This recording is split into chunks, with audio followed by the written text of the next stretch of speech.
ئەم کاتە و هەموو کاتێکی ژیانتان شاد بینرانی ئازیز و خۆشەویستی تەلەڤیزیۆنی کۆمەڵا بە خۆشحاڵیەوە لە ئاڵقەی نوێی بەرنامەی ژیان و خەباتی یارانەوە لەگەڵ ئێوەی ئازیز بە یەکشاد دەبینەوە. بەڕێزان، میوانی ئەم هەفتەیە ئەم ئەڵلقەی بەرنامەکەشمان زۆر بەڕێز هاوڕێ حامید کەریمی ناسراو بە شاتر حامید هەڵسوڕاوی سیاسی و پێشمەرگەی دێرینی کۆمەڵەیە. بەو هیوایی کە تا کۆتایی بەرنمەکەمان بینەر و بیسەری ئەم بەرنمەیە بن فەرمونون بۆ بیستن و بینینی. کاک حامیدجان زۆر سپاس لەوەی کە بەشداری بەرنمەکەمانی و سپاس بۆ وەختێکی کە پێت داوین. منیش ڕێز و سڵاوم هەیە بۆ خۆت و بۆ هاوکارە بەڕێزەکانت و سڵاو ڕێزم هەیە بۆ هەموو بینەران و بیسەرانی کۆمەڵە تیوی. زۆر سپاس لەوەی کە منتان بەسەر کردەوە. زۆر سپاس بۆ بەڕێزیشتان. با سەرەتای قسەکانمان ئاوا دەست پێ بکەین. پێم خۆشە سەرتا بزانم بۆچی شاتر حامید، ئەگەر لەسەرەوە تەوزیحێک بدەیت دواتر بیۆگرافی کوردی خۆتم حتمما لێت دەوێت. بەڵێ من لەبەرەوەی هەر لە منداڵیەوە لە نانەوەخانە کارمە کرد و شغڵم نانەوایی بوو. وەختێکیش بووم بە پێشمەرگە دوو حامیدی دیکەیشمان بوو بۆی لێکمان جیا بکەنەوە. شاترەکەیان بە منەوە چەسپاند و دیارە شاتریش هەر بووم، بەڵام ئیتر بۆەوەی چاکتر بە قەولی کابراوتی بناسرێمەوە بووم بە شاتر حامید. ئەگەر بیۆگرافی کوردی خۆت باس بکەی دەستپێکی ژیانت چۆن بۆ بینەران دەگێڕیەوە؟ من ساڵی 1341 لە دێیەکی نزیکی سەقز بە ناوی دەورە قەڵا لەدایک بووم و دوای 8 ساڵ یان 9 ساڵ عمرم بووە ماڵمان هاتووتە سەقز و ئیتر لەوێ ئیدامم بە ژیان و کار و دەرس خوێندن و هەمووانەدا. تۆزێک ورتر بینەوە لە بنەماڵەدا چەند خوشک و برا بوون، شێوەی ژیانتان ئاستی ژیان و گوزەرانتان لە چاسێکدا بووە، چۆن ژیانتان دابین دەبوو ئەو سەردەمە؟ هەر لەبەر ئەوەی کە بە قەولی کابراوتی لە بنەماڵەیەکی فەقیر بووین و بۆیش هەم من و هەم دوودانە برای دیکەم کە ئەو دەم ئێمە هەمومان مناڵ بووین، بەڵام ئێستا زۆرترین، زۆر لەوە زیاترین، بەڵام ئەو دەم لە بنەماڵەماندا ئێمە ئەو دەم 3 برا بووین کە من مناڵی وەسەتی بووم کە ماڵمان هاتە سەقز. پێشتریش کە لە دێبووین دیارە خەریکی کاری کەشاوەرجیوانە باوکم و مامەکان وانە پێکەوە کاری کەشاوەرجیان دەکرد کە ماڵمان هاتە سەقز. منیش لە سەقز دەستم بەکار کرد بۆ ئەوەی بژێوی خانەوادەم لەگەڵ براکانی دیکەم و باوکم بە تەنیا بوو و یەک دوو خوشک و برای چکۆڵیشم بوون، ئەوانیش چکۆڵە بوون، بەڵام ئێمە دەمانتوانی کار بکەین. هەر لە منداڵیەوە منیش دەستم کرد بە کارکردن. بەرحاڵ منیش هەر لە منداڵیەوە لەگەڵ باقی براکانم دەستم کردەوە بە کارکردن و بە ڕۆژ لە نانەوەخانە کارم دەکرد و بۆ ئەوەی فێری خوێندن و نووسین بم. شەوانەش دەچووم بۆ دەرس خوێندن و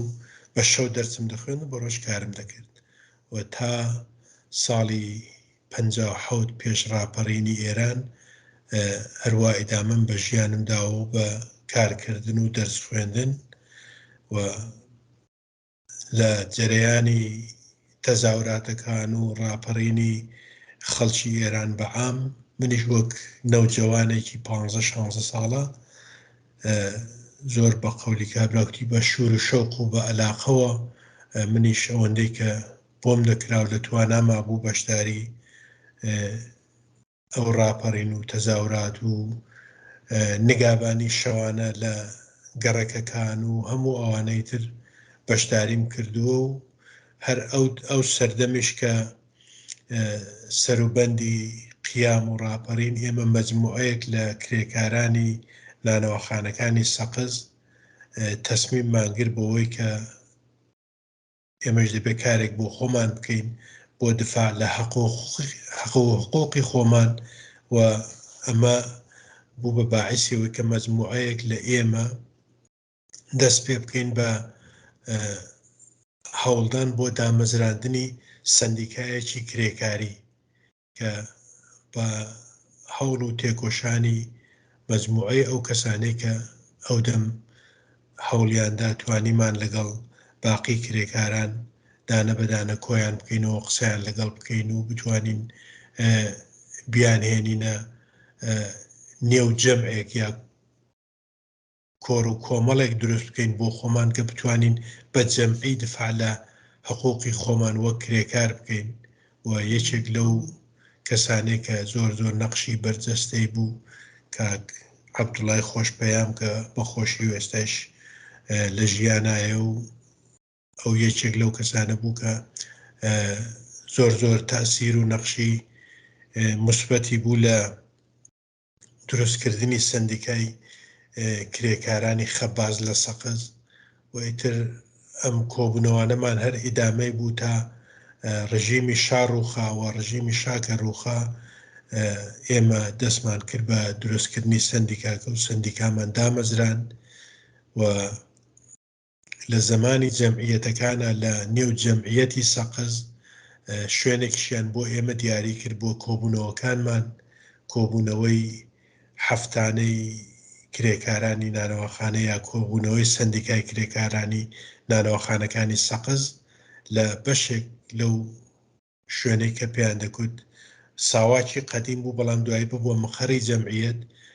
ساڵۆنێکیشیان بۆ ئێمە تەرخان کرد بوو کە ئێمە بتوانین کۆبوونەوەکانمان لەوێ بگرین و لەسەر حەق و حقوقی خۆمان و داخوازیەکانمان قسە بکەین بۆەوەی بتوانین بە ساحبکارانی تەحمیل بکەین ئەز جملە کەمکردنەوەی سەعاتکار و بەجێ ئەوەی ڕۆژکار بێ بە سەعاتکار کار بکەین و حقوقی کرێکاران سعی بکەین حقوقێکی بەرابەر بێن نەکەوەی لە نانەوەخانەیە کەمتر و لە نانەوەخانەیەک زۆرتر ئەو کەسانێک کە کارەکانیان وەک یەک بوو هەمویان وەک یەک پوڵ وەربگرن و حقوق وەربگرن داوای بیمەی بێکاری و محیتی بێداشتی بۆ کرێکاران و هەموو ئەم شتام داخوازیانەی کە ئەو دەمبوو ئێمە بە قەولی کابراکتی زۆر زۆر هەوڵمان بۆدا تا بتوانین ئەمانە بە سەرنجام بگەێنین و حقوقی کرێکاران بتوانین زیاد بکەین لە عینی حاڵا کە بەئیسلاح ساحبکارەکان زۆر زۆر مقاومەتیانەکرد سەرسەختیان نیشانەدا لە خۆیان کە جوابی داخوازیەکانی ئێمە نەدەنەوە ئێمە مەجبور بووین بەوەی کە بانگەوازی ئیعتساب عمومیەک بکەین هەموو کرێکارانی نانەوەخانەکان بانگەوازی ئەومان کرد کە ئیعتساب عمومیەک بکەین و تا داخوازیەکانمان جێبەجێ نەکەن جواب نەدەینەوە کە بەخۆشیەوە لە کۆبوونەوەی کە بوومان یەک ڕۆژ کارمان تەعتیل کرد مەجبور بوون کە جوابی داخوازیەکانمان بدەنەوە ئێمە بتوانین بە داخوازی ئەوەڵیەکەمان بگەین کە بەداخەوەی زۆری نەخایەن جمهوری ئیسلامی هێرشی کرد بۆ سەر شارەکانی کوردستان و کوردستان بە قەولی کابراکتی لە ساڵی 58 لە 28 مرداد کە هێرشی سەرتاسەری بۆ کوردستان دەست پێ کرد ئەمەلەنیش سندیکاکەی ئێمەش تێک چوو لەبەرەوەی کە لە نێو جەمعیەت بوون و لە لایەکی دیکەیشەوە ساحبکارەکانی زۆریان هەوڵ دەدا کە ئێمە لەبەریەک بڵاو بکەن ئەز جملە بەو کەسانەی کە بەڕێوەبەری سندیکاکان بوون هەوڵیانەوە بوو کە کارمان نەدەنێ بێکارمان بکەن یا بەنەوەیەک لامان بەرن لەو بە قەولی کابراکتی مەسئولیەتەی کە بۆ هەدەمان گرت بوو بەڵام بەداخەوەی تر دوای هێرشی جمهوری ئیسلامی بۆ سەر شارەکان ئەو سندیکایە ئەمەلەن نەما ئێمە مەجبور بووین بۆ ئیدامەی کار و ژیانی خۆمان جەمعێک لەوانەی کە بە قەولی کابراکتی دامەزرێنەری سندیکاکە بووین مەجبور بوون بۆ کارکردن ڕوو لە شاری مەهاباد بکەین و لەوێەوە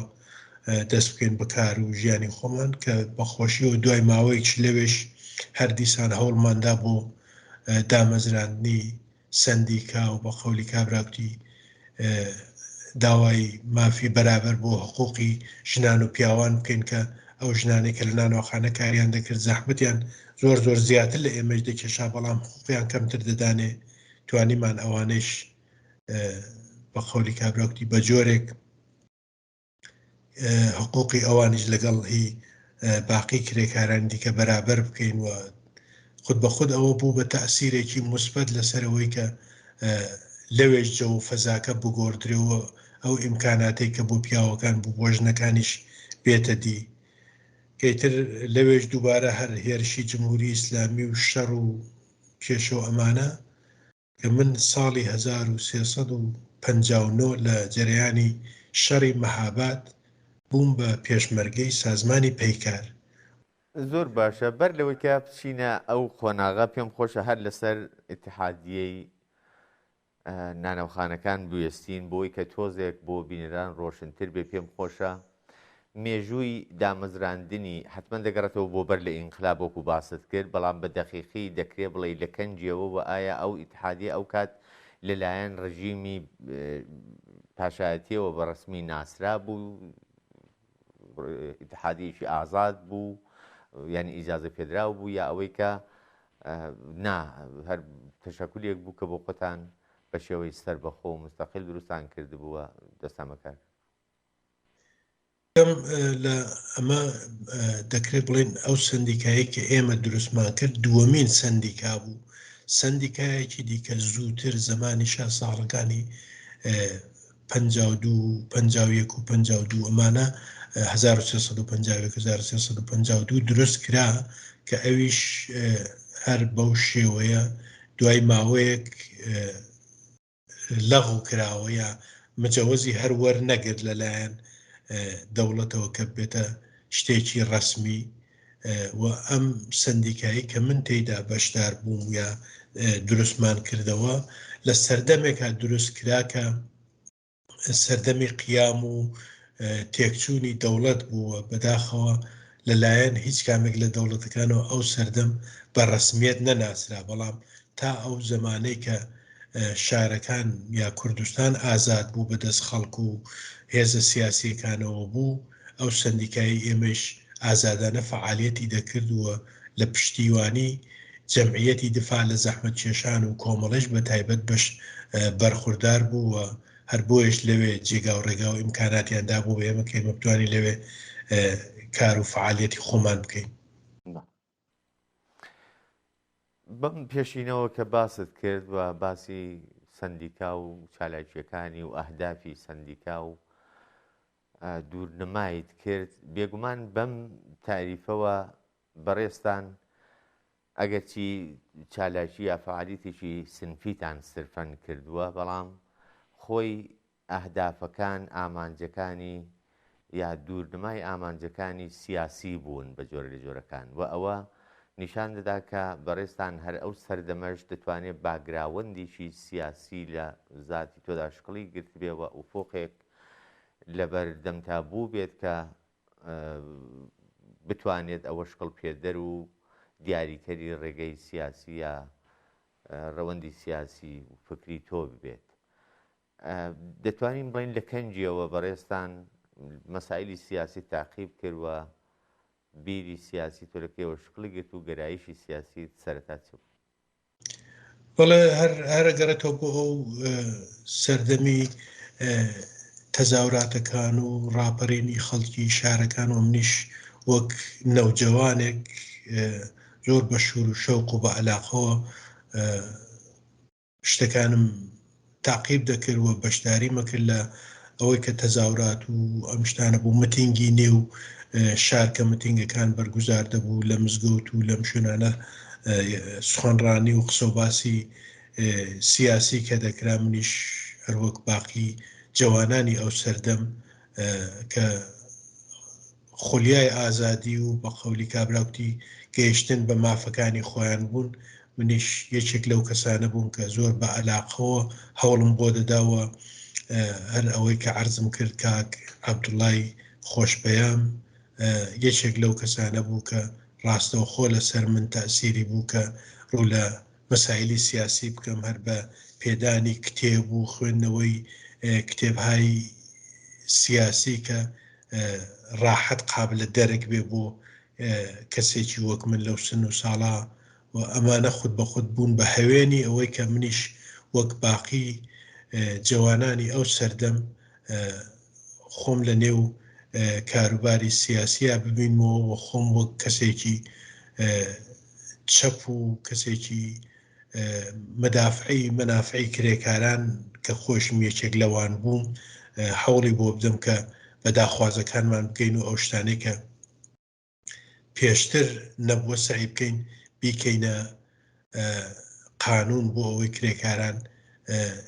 کەمتر زەحمەت پێشن یا کەمتر بچەوسێنەوە و لە عینی حاڵیشە ئەو حقوقی کە وەریەگرن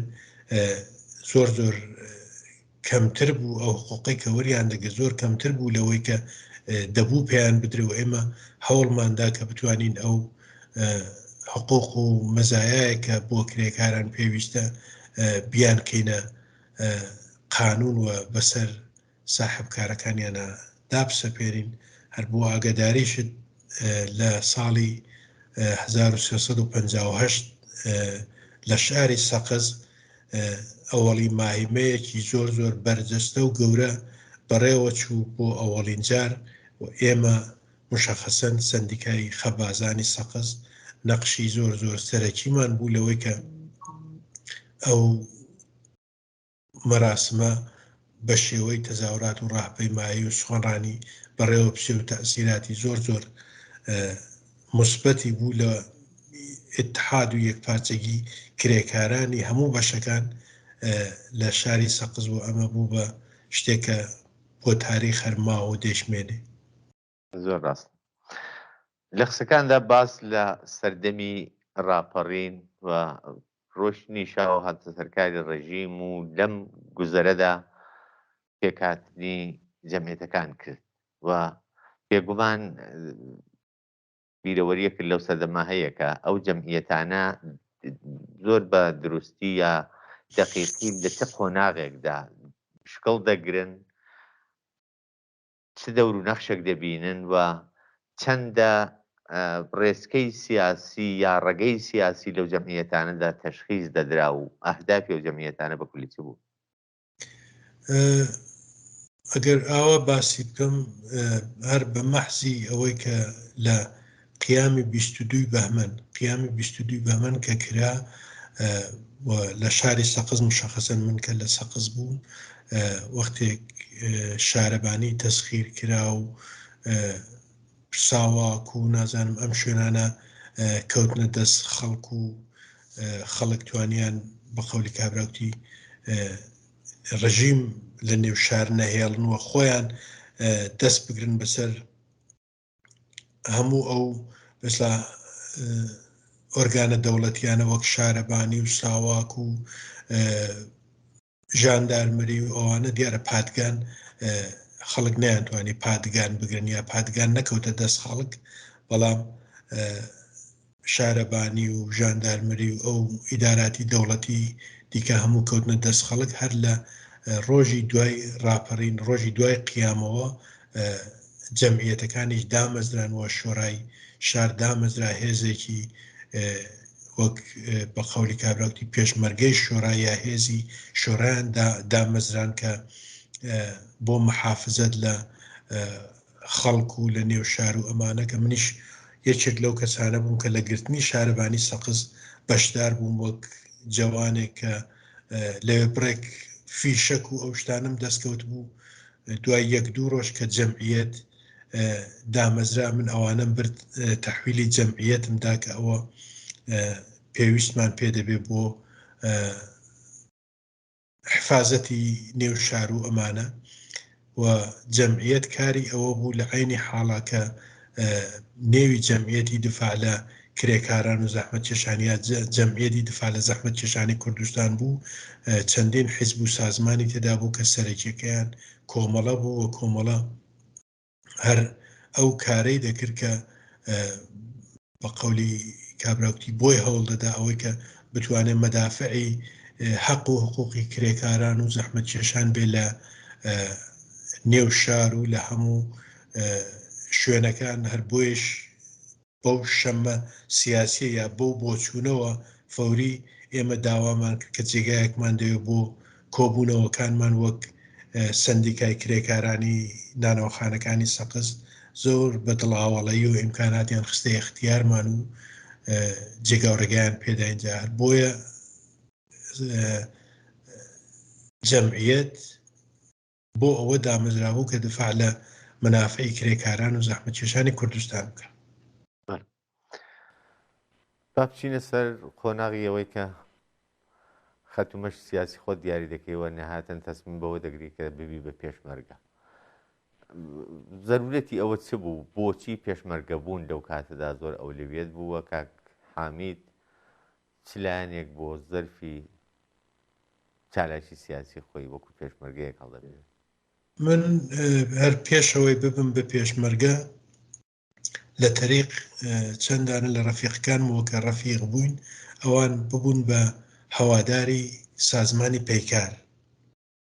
ببوون بە هەواداری سازمانی پەیکار و هەر ئەو دەم کە ئێمە ماڵمان چ بۆ مەهاباد مەجموعەیەک ڕەفیق بوون پێکەوە لە مەهاباد کارمان دەکرد.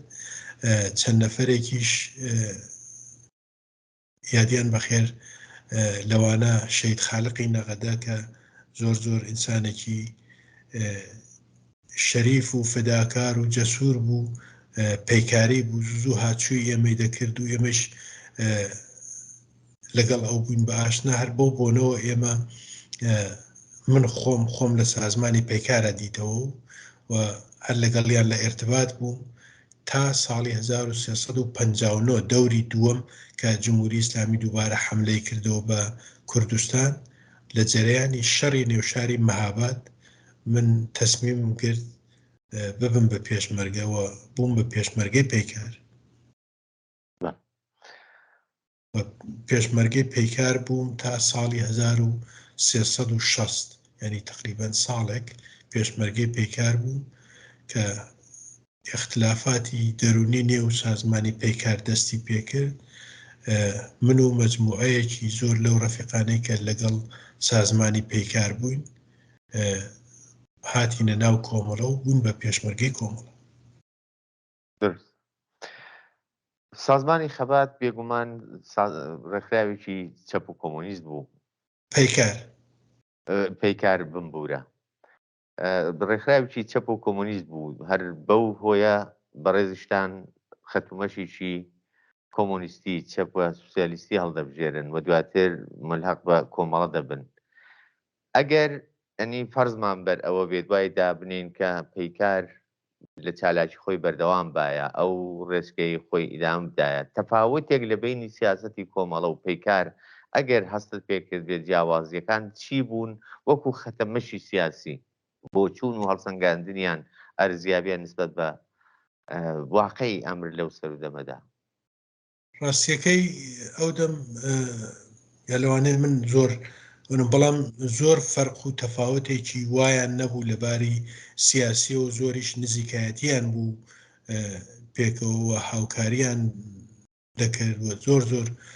لەو کەسانەی کە پەیکاری بوون هاتچووی کۆمەڵیان دەکرد، کۆمەڵە هاتچووی پەیکاری دەکرد. ئەوە لە عینی حاڵیشە لەباری سیاسیشەوە مۆزەگیریەکانیان هەمیشە لێک نزیک بوو لە رابطە لەگەڵ جمهوری ئیسلامی، لە رابطە لەگەڵ مرتەجعینی محەلی، لە رابطە لەگەڵ هەموو ئەوانە ینی زۆر لەباری سیاسی و لێک نزیک بوون. هەر بۆیش کە لە نێو سازمانی پەیکار وەختێک اختلافاتی نێو خۆیان دەستی پێکردیا ئەو زەربانەی کە لە تاران سازمانی پەیکار خواردی و تعدادێکی زۆر لە کادر و ڕاهبەرانی گیران و ئیعدام کران و کەوتنە زیندانەکان، باقی تەشکیلاتی سازمانی پەیکار بە تایبەت تەشکیلاتی کوردستانیان بە جەمعی ملحەق بوون بە کۆمەڵە، چون لەباری سیاسیەوە زۆر فەرق و تەفاوتێکی وایان نەبوو و هەر بۆیش ئێمە پێمان وا بوو ئەو سەردەم نزیکترین جەرەیان بە سازمانی پەیکار هەر کۆمەڵەوە بۆ ئیدامی فعالیەتی خۆمان ساغبوونەوە کە لەگەڵ کۆمەڵە ئیدامەی فعالیەتی سیاسی خۆمان بدەین و من ساڵی 1360 بووم بە لایەنگری تەشکیلاتی کۆمەڵە و لە نێو شاری مەهاباد مامەوە تا ساڵی 61 هاوینی 1361 ڕسمەن هاتمەوە دەرەوە بوومەوە بە پێشمەرکی کۆمەڵە. ئەو دەم جەریانتی چەپ بۆ بە تایبەتیش دوای ئاشکرابوونی کۆمەڵە هۆکارەکانی چین کە لە ناو کۆمەلگادا زۆر زوو جێ دەکەوێت و ئەگەر چی وەکو جێرانێکی نوێگەراوە پێشتر پێشینەی نەبووە لە کوردستان لانیکەم بەو شێوەیە، بەڵام زۆر زوو لە چاو جەرانەتی دیکە کۆمەڵایەتی دەبێتەوە خۆشەویستیە پەیدا دەکات ناو کۆمەلگادا. تایبەتمەندیەکانی ئەو جەریانە وەکو جەرانی چەپ چین کە دەبنە هۆکار بۆ جێپێ پەیداکردن ناو کۆمەلگادا و مەحبووبوون ناو کۆمەلگادا. بەڵێ هەرەوەی کە ئیشارەت پێکرد هەر ئەم بە قەولی خۆت نوێگەرایی و هەر ئەم بۆچوونە تازەیە بوو کە نەسلی جوانیش بە دوای نوێگەراییە ئەگەڕێن، نەسلی جوانیش بە دوای جەرەیانێک و سازمانێکە ئەگەڕێن کە ویست و داخوازیەکانی خۆیانی تیا ببینەوە، بە تایبەت ئەگەر لە قشت و یا لە چینی کرێکار و زەحمەتکێشی ئەو وڵاتەیش بی کۆمەڵەش وەک مدافع و ڕاستەوخۆ بە قەولی کابراوتی لە خەبات و ژیانی کرێکاران و زەحمەتکێشانی کوردستان دفاعی دەکرد و ئەمە دەور و نەخشێکی زۆر زۆر ئەساسی هەبوو بۆ ئەو کەسانەی کە خۆیان دەرکی ئەو زوڵم و زۆرەیان کرد بۆ کۆمەڵە. بە نەزەری من زۆر زوو توانی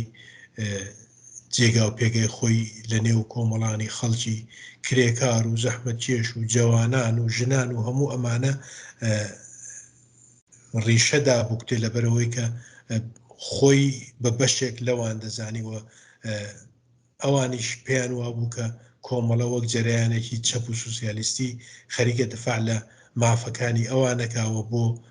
بەدیهێنانی داخوازیەکانی ئەوان خەباتەکە دەرنەتیجە زۆربەی ئەو کەسانە لەو ڕوانگاوە ئەزجم لە خودی من لەو ڕوانگاوە پێمان وا بوو کۆمەڵە دەبێت تەقوێت بکرێ و لەگەڵ کۆمەڵە بی و مبارەزاتی سیاسی خۆت بە کۆمەڵەوە گرێبدەی کە داخوازیەکانی تۆ لە نێو بەرنامە و سیاسەتەکانی کۆمەڵا دەدیدراوە. هەر بۆیە من خۆمێکێک لەو کەسانە بووم کە پێم وا بوو کۆمەڵە باشترین جەرەیانە کە بتوانی فعالیەتی سیاسی خۆتی لەگەڵ بەریە پێشی. ئەگەر بەراورد بکەین ئەو تەسیراتەی کە کۆمەڵە دیارە ئەو تایبەتمەندی کە بەڕێستان باستان کردووە لەو ڕوانگەیەوە انتخاب دەکرێت ئەو جەریانە بۆکو زەرفێکی سیاسی،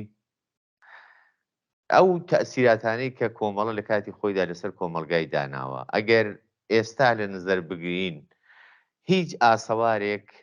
لە تەسیراتی ئەو کاتی کۆمەڵە لە ناو کوردستاندا ماوە؟ ئەگەر ماوە ئەو تایبەتمەندی ئەو خصوصیاتانە چین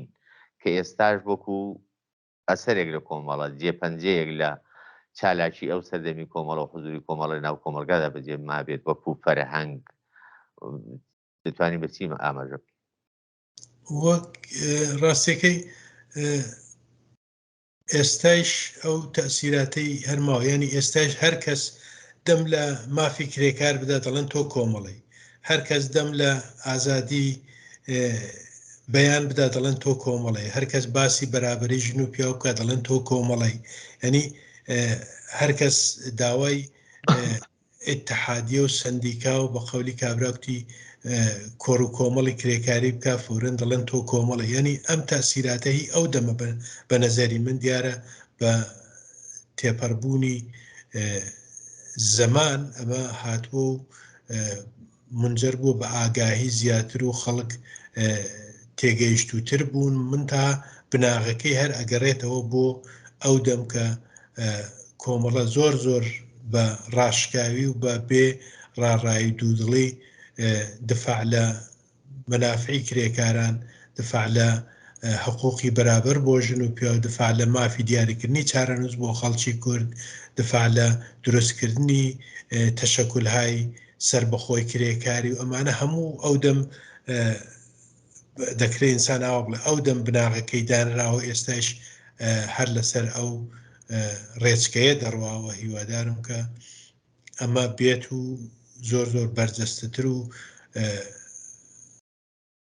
وەسیعتر ببێتەوە کە هەموو کەس لە هەموو بوارەکانی ژیانە بە مافەکانی خۆی ئاگاه بێت بتوانێت بۆ دابینکردنی مافەکانی خۆی لە ناو کۆمەڵە و ڕیزی کۆمەڵا ببینێتەوە پێم وابێ ئەمە باشترین ڕێگە حەلە لە عینی حاڵاکە کرێکاران و زەحمەت کێشان و ژنان و هەموو ئەمانە وەختی خۆی پێیان وابوو مدافعی ڕاستەقینەی ویست و داخوازەکانی ئەوان هەر کۆمەڵێ هەر بۆیش سۆرێک لەو جوانانەی ئەو سەردەم خۆیان لە ناو کۆمەڵا دەدیتەوە بەژن و پیاوەوە. ڕاستە. ئەگەر بچینە سەر باسی پێشمەرگەی کۆمەڵە بەڕێستان دوای ئەوەی کە دەبن بە پێشمەرگی کۆمەڵە لەگەڵ ئەوەی کە پێم خۆشە ئەگەر لە توودی دەورانی پێشمەرگایەتیدا ڕوودا و ئیتفاقات یا خاترات و بیرەوەریشی ئەو جۆرەیەکە بۆ باسکردن ببێەوە کە خۆش باسی بکەیت زۆر پێخۆشی بیویستم. بەڵام بە شێوەیەکی گشتی ئەگەر باز لە ئەو ئەرکانەی کە هێزی پێشمەرگی کۆمەڵە پێی هەڵدەستاوە لەوانە بەڕێزیشتان چی بوون و دەوری سەرێکیان چی بوو ئەرشی سەرێکی هێزی پێشمەرگی کۆمەڵە چ بوو چ زەرورەتێک بوو کە هێزی پێشمەرگی کۆمەڵی تەوجی کردبوو. هێزی پێشمەرگەی کۆمەڵە دیارە کە ئەوە باس لە هێزی پێشمەرگەی کۆمەڵی یا باسی پێشمەرگە دەکرێت پێشمەرگە وا دێتە بەرچاوکەوە چەکیان پێوە بەم ڕۆژگارە خەریکی شەڕ و بە قەولی کابراوتی کوشت و کوشتار و ئەوەن بەڵام هێزی پێشمەرگەی کۆمەڵە لە عینی حاڵاکە هێزێکی چەکدار و بەرهەڵستی هێرشی جمهوری ئیسلامی دەبوو و سعی دەکرد کە پێش بە داگیرکاری جمهوری ئیسلامی بگرێ هێزێکی سیاسی بوو هێزێکی مبارز بوو کە بەو پەرگی تواناوە هەوڵیان دەدا بۆ ئاگاهی دان بە خەڵک و کۆمەک بە تێگەیشتووی ئەوان بکەن لە هەموو بوارەکانی ژیانە. دەکرێ بڵێم کە هێزی پێشمەرگەی کۆمەڵە لە عینی حاڵەکە چەکیان پێبوو بەڵام لە دێهاتەکان مەعەلیم بوون لە دێهاتەکان دکتور و پزیشکیار بوون لە دێهاتەکان هاوکار و ژیانی خەڵک بوون بۆ ئەوەی ژیانیان ئاڵوگۆڕ تێدا بە وجود بێن و بەرەو باشی بەرن و زۆر زۆر تەئسیری بوو لە هەموو بوارەکانە هەر شوێنێک هەر دێیەک هەر مەکانێکە هێزی پێشمەرگەی کۆمەڵە ئەچوو بۆ ئاوەدانکردنەوە بۆ نزافەت بۆ بێداشت بۆ هەموو ئەم شتانە هەوڵیانەدا کە یارمەتی دەری ئەو خەڵکە بن بتوانن ژیانێکی باشتریان بێ و ژیانێکی بە قەولی کابراوتی بەرەو ئاسوودەیی و بەرەو خۆشگوزەرانەیەکی زیاتر بچن لە عینی حاڵاکە شەڕیش بەشێک بوو لەو وەزعیەتە کە بۆ بەرپەرزدانەوەی هێرش و داگیرکاری جمهوری ئیسلامی لە هیچ شتێک درێغیان ناکرد و خەڵکیش ئەمەیان زۆر بە باشی بۆ دەرکەوت بوو کە هێزی پێشمەرگەی کۆمەڵە لە عینی حاڵاکە لە بەرابەر هێرش و داگیرکاری جمهوری ئیسلامیە زۆر سەرسەخت و مبارز و مقاومن لە هەمان کاتیشا بۆ ئاسوودەیی ژیانی خەڵک و بۆ نەرمونیانی لەگەڵ خەڵکی کرێکار و زەحمەتکێش و ژن و مناڵ و ئەمانە لە هیچ فداکاریەک درێغیان ناکرد بۆ ئەوەی بتوان کۆمەک بن بۆ ئاسوودەیی ژیانی خەڵک لە هەموو بوارەکانە. ئەمە بە نەزەری من یەکێک لە بەرجەستەگیەکانی هێزی پێشمەرگەی کۆمەڵە بوو کە تەنیا وەک هێزێکی چەکداری سرف نەدەناسرا وەک هێزێک بوو کە لە هەموو شوێنێک کە دەچووی کەسێک منداڵی نەخۆش دەکەوت بیبین بۆ لای پێشمەرگەی کۆمەڵە کەسێک مشکلی خانەوادەگی بوو بیبن بۆ لای پێشمەرگەی کۆمەڵە بۆی حەلکە. یعنی لە هەموو بوارەکانە بە نەزەری من هێزی پێشمەرگەی کۆمەڵە دەور و نەقشی زۆر زۆر بەرجەستەی بوو لە بەرەو پێشچوونی ژیانی خەڵک بۆ باشتر بوون. ئاوا دەتوانم پێناسی بکەم. زۆر ڕاستە. ئەگەر باز لە چەند چالاکیەکی حوزوری خۆت لە ناو هێزی پێشمەرگەی کۆمەڵەوە ئەو ناوچە و یا ئەو هێزانە ئەو گردانانەی کە چالاکی تێدا کردووە دەتوانی بچی ئاماژە بکەی زۆر بەکوت. من پێشمەرگەی گوردانی 24 ناوچەی مەهاباد بوو و ساڵی 61 کە بووم بە پێشمەرگەی کۆمەڵە لە گوردانی 24 مەهاباد بووم و لەگەڵ گوردانی 24 مەهاباد کارم کردووە تا ساڵی 1360 ئاخری 364 دوای ئەوە بوومەتە پێشمەرگەی گوردانی سیوێکی بۆکان و لە گوردانی سیوێکی بۆکانیش کار و فعالیەتی خۆم ئیدامەداوە تا پێشمەرگە بوو. بەڵام باسی کار و چالاکی کرد کار یەکێک لەو شتان ناتوانم وەک نمونە باسی بکەم کار و چالاکی نظامی نییە. دیارە ئێمە نظامی بوون و کار و چالاکی نظامیمان دەکرد، بەڵام لە بیرمە ساڵی 1362 بە بۆنەی یەکی ئەیار لە منطقەی ئالان بووین، منطقەی ئالانی سەردەشت، قرار بوو ڕۆژی جەهانی کرێکار جەژن بگیرێ. ئێمە هێنامان ئەو هێزی پێشمەرگەی کە ئەو دەم لەوێ بووین، هەموو دێیەکە دێی بێژوەیەکێک لەو دێگەورانەیە کە ئەو دەم ئێمە لەوێ بووین، هێنامان هەموو دێیەکەمان بە کوچە و کۆڵانەوە هەموو شۆردەوە لەبەر ئەو منطقەیەکە کە ئەسپ و هێستر و ئەوانەیان زۆرە و کوچە و کۆڵانەکان نەوەیەک بە قەولی کابراوتی پیش چەپەڵیتیا بوو. ئێمە بە بۆنەی ڕۆژی جیهانی کرێکارەوە بۆ ئەوەی دەیەکە پاک و خاوێن بێ هێزی پێشمەرگە کە لەوێ بووین زۆر بووین کەمیش نەبووین، بە هاوکاری خەڵکی نێودێ تەواوی دەیەکەمان خاوێن کردەوە و ئەسەن ڕواڵەتێکی دیکەی پەیدا کرد. ئەمە خود بە خود تەسیرێکی گوای لە ناو ئەو جەماوەرە دانابوو کە بە قەولی کابراوتی ئێستاش لەوانەیە ئەو کەسانێک کە ئەو دەمبوون هەر باسی بکەن کە چە حرەکەتێکی گەورە بوو بۆ خاوێنکردنەوەی هەموو نێودێ و شۆردنەوە و یعنی بە بناسبەتی جەژنی ڕۆژی کرێکار کارێکی وا زۆر زۆر مهم بوو کە منیش بۆ خۆم یەکێک لەو کەسانە بوو کە لێ بەشدار بێگومان وایە.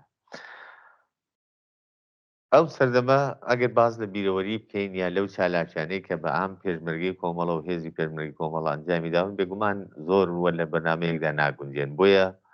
هەر بەوەندە بەسەندە دەکەین واز لەم خۆناغە دێنین. پێم خۆش بزانم هاوڕە حامید بۆ واز لە پێشمەرگایەتی دێنێەوە ئێستا دیارە لە دەرەوەی وڵات و لە وڵاتەکاندا نیشتەجێی کەی پێشمەرگایەتیت وەلا ناوە ڕەوانەی وڵاتانی سێ هەموو؟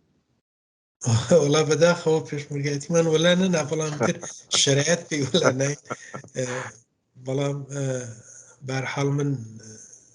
ساڵی 59 بووم بە پێشمەرگەوە تا ساڵی 1369 پێم وایە 1369 تا 88 تقریبا هەر ینی 1980 بووە هەر پێشمەرگەی کۆمەڵە بووم وە نەخێر تا ببوورە تا 91 من پێشمەرگەی کۆمەڵە بووم 1991 و دەبێتە پێم وایە دەبێتە 1370 بەڵێ تا ئەو دەم پێشمەرگە بووم و ئەو دەمیش من و مەجموعەیەکی زۆر لەو کەسانەی کە وەک من پێشمەرگە بوون بەرحاڵ بەداخەوە اختلافاتی سیاسی و ئەوە هاتە پێشەوە کە بۆ بۆنەوە مەجبور بووین ئێمەش کوردستانی عێراق کە ئۆردوگاکانمان لەوێ بوو بەجێبێڵین و هاتینە تورکیە و لە تورکیە تەقازای پەناهەندەگیمان کرد و لە UN و لە ساڵی 1970 1992ەوە من هاتوومەتە وڵاتی کانەدا و لە وڵاتی کانەدا دەژی. وتم وازت لە پێشمەرگایەتی هێنا بەو دلیلەی کە بە بەعنیەک چەکدا دەندرێ و شێوازێکی دیکە لە خەبات دەگیرێتە بەریا شوێنێکی دیکە بۆ چالاکی هەڵدەبژێردرێت. ئەمە بەمانایە بۆ ئەگەنا بێگومان کەسانی وەگەوە دروستە چەکتان بەدەستەوەنی هەر ئێستاش چالاکێکی ئەو ئەرسێن و بە جۆرە جۆرەکان هەر پێشمەرگەن.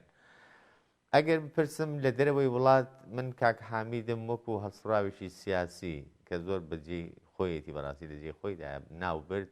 ئەو چالاکیانەی کە ئەمسالی بەڕێستان لە دەرەوە ئەنجامی دەدەن لە چوارچێوەیەکدا دەگونجێن چ کارایەک؟ عەرزکەم هەرەو دەم کە ئێمە هاتینە وڵاتی کانەدا بە وجودی ئەوەی کە زمانێکی زۆری دەوێت بۆ دامەزراندن و فێربوونی زمان و پەیداکردنی کار و شغڵ و ئەمانە لە عینی حاڵا کە ئێمە خەریکی فێربوونی زمان و دەرس خوێندن و پەیداکردنی کار و ئەمانە بوون، بەڵام وەک ئەندامی حزب و کۆمەڵێش هەر مابووینەوە وارکاری سیاسیشمان دەکرد بە هەموو مشکلاتێکەوە کە بوومان ئەزم لە خۆم مشکلاتی خانەوادەگی و پەیداکردنی کار و زمان فێربوون و تێکەڵبوون لەگەڵ ئەو محیتەی کە ئێمە تازە هات بوونە نێوی، بەڵام کار و چالاکی خۆمان هەر ئیدامەداوە لە عینی حاڵا بۆ تەشکیلاتی کۆمەڵە و حیزبی کۆمونیست بۆ پەڕی تواناوە ئەو دەم هەوڵمان داوە کە لێرەش تەشکیلات دروست بکەین و تەشکیلات بە قەولی کابراوتی ئەو وەزایفەی کە لێرەش ئەتوانێت بیبینە پێشەوە وەزایفی خۆمان بردووەتە پێشەوە هەر لە بەشداری لە هەموو کۆڕ و کۆمەڵێکە مربوط بوو بێ بە ئێران و مەراسم های ڕۆژی جیهانی کرێکار و 8 مارس و ڕۆژی کۆمەڵە و بەرحاڵ ئەوەی چالاکی کە لێرە دەکرا بیکەی و بۆمان کراوە منیش ئەوەندەی کە لە تواناما بووە تێدا بەشدار بووە لە تەشکیلاتی کانەدای کۆمەڵە و حیزبی کۆمونیستیش سازمان دراوم و کارم کرد و هەر وەزایفێکە پێم سپێردراوە کەوتۆتە سەرشانم بۆ پەڕی تواناوە هەوڵم داوە کە جێبەجێیان کەم و سعی بکەم هیچ کەم و کووریەک نەبێت لە عینی حاڵیشە دوای ماوەیە کە وەختێک جێ دەکەوی و دێ ئێرە ئەو جاریتر کەسانی تازە وارد کە دێن دەبیە کۆمەک بۆ ئەوان ئەوەندەی کە توانایمان بوو لە توانامدا بووە و هەمومان نەکرد من بەتەنیا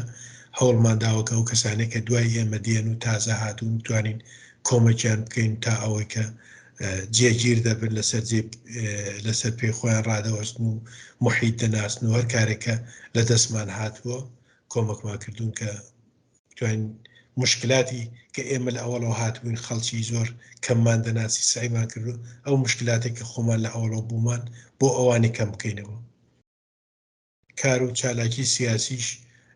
ئەوەندەی کە بۆمان کراوە هەر لە مەتینگ و کۆبوونەوە و قسە و باس و هەر شتێک بووە سعیمان کردووە کە تێدا بەشدار بینەوە ئەوەندەی کە توانیمانە هەوڵمان داوە وەزایفێکە لەسەر شانمانە بیبینە پێش. زۆر باشە. ئەگەر وەک دوایین پرسیار لێت بپرسم چەندە لە شرایطی ئێستا ڕازی و بە دوای ئەوەدا چ وتەیەکی نەوتراومان لە ناو قسە باسەکەماندا ماوەکە هاوڕە حامید ڕوو ببینران باسی بکات ئەگەر بە پێویستی بزانێت؟ من ژیانی خۆم ژیانی شخصیم کار دەکەم، منی شەرۆک هەموو خەڵکی دیکە کار دەکەم و هەم خۆم و هەم خێزان مردمان کار دەکەین و دوو منداڵیشمانەیە ئەوانیش گەورە بوونەوەنیش هەردووکیان کار دەکەن و بە قەولی کابراوتی ژیانێکی عادی وەک خەڵکی ئەم وڵاتەمان هەیە و خەریکی گیان و ژیانی ڕۆژانەمان دەبینە پێشێ لە عینی حاڵیشە لە مەسایلی سیاسی نەبراوم و لە مەسایلی سیاسیش ئەوەندەی کە بۆم بکرێ نابڕێم هەوڵمەوەیە کە بتوانم تاثیرم ببێ یا کوڕمەچێک لە دەستم بێ درێغ نەکەم بۆ هاوخەباتەکانی خۆم و هاوچینەکانی خۆم لە چ لێرە چ لە کوردستان و ئێران و سعی دەکەین کە ئەوەندەی کە لە دەستمان بێ هاوکار و هاوخەباتی ئەو خەباتە بین کە ئێستاش لەوێ بەردەوامە و هەیە پێم وابێ دیارە دەکرێت ئینسان زۆرتر کار بکە بەڵام بە پێی شرایەت و ئەوزا ئەحواڵی ژیانمان ئەوەندەی کە توانیومە درێغم نەکردووە هیوادارم کە بتوانم زیاتریش کۆمەک بەو هیوایی کە تەمەندرێژ و تەندروست و سەرکەوتوو بیت وەکو ئەوەی کە هەتا ئێستا بوویت هیوادارم کە ژیانی داهاتوت لەوەش ڕزایەت بەخشتر بێ کە تا ئێستا بووە. زۆر زۆر سپاس بۆ بەشداریت هاوڕە حامێدجان، خۆشحاڵت کردم. من لەوە زیاتر کاتە ناگرم ئەگەر شتێکی دیکەت ماوە زۆر بە کورتی ڕووە بینەران فەرم و ئەگەنابێ کۆماڵاوی لە بینەران دەکەین و کۆتایی بەرنامەکەوانی. زۆر سپاس بۆ بەڕێستان و بۆ هاوڕێیانی هاوکارت سپاسانەکەم کە منتان بەسەر کردەوە و هیوادارم کە هەمومان و هەموو ئەو کەسانێک کە خۆیان پێچەپ و سوسیالیستە هەموو ئەو هاوڕێیانەی کە پێیان وایە دەتوانن پێکەوە کاری هاوبەش بکەین هەمومان پێکەوە لە دەوری تەشکیلاتی کۆمەڵە کۆ ببینەوە بتوانین ئەم هێزە چەپ و سوسیالیستیە هەرچی زیاتر تەقویت بکەین. زۆر سپاس دەکەم هاوڕە حامێدجان. بەڵێ بینەرانی ئازیز و خۆشەویست، ئەوەی کە لە ماوەی ڕابردوودا پێشکەشتان کرا و توێژێک بوو سەبارەت بە قۆناغەکانی ژیان و خەباتی هاوڕێ حامید کەریمی ناسراو بە شاتر حامید، بەو هیوایی کە کاتێکی بەسوودتان لەگەڵ بەرنامەکەماندا بەسەر برد بێت تا بێگەش شادبوونەوەمان لە ئەڵقەیەکی نوێی بەرنامەی ژیان و خەباتی یارانەوە هەمووتان بە ژیانێکی خۆش و بەختەوەرانە دەستپێرم. هەر شاد.